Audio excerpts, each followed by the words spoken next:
Šiaulių miesto savivaldybės viešosios bibliotekos bibliografijos informacijos skyriuje gruodžio 10 dienos pavakarę apsilankė Belgijos karalystės ambasadorius Peter Lescourier. Ambasadorius prisijungdamas prie Lietuvos prezidentės Dalios Grybauskaitės inicijuotos akcijos knygų kalėdos bibliotekai nutarė padovanoti labai trūkstamas ir reikiamas knygas. Apsilankymo metu svečias prisipažino, kad ir pats yra aistringas knygų skaitytojas. Labai gerbė knygą ir kai tik gali lankosi bibliotekoje.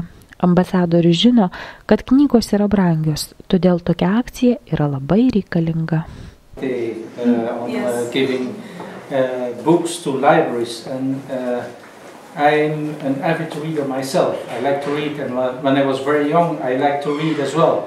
And it was too expensive to buy books, so we need good libraries with a lot of books. So if I can help a little bit, that I certainly like to. But the reason also why I do it here in Cholet, because Cholet has received the Belgian contingent in the framework of the Baltic Air Policy for 4 months. It's the third time in not that many years that the Belgian Air Force is here, and so they have been here for 4 months. They have been very well received.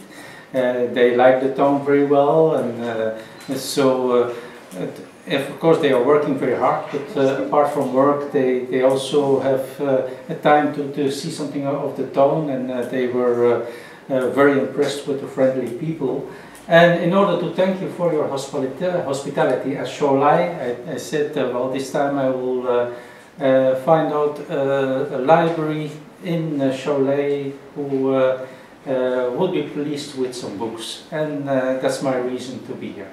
Fortunately, I will not be able to stay very long, because at 6 o'clock I have another appointment in Vilnius, and the road is a little bit difficult with the winter, so I have to be there in time. But thank you very much for the very nice reception. I see come in large numbers, more numbers than there are books, but next time there might be even more. And then I would say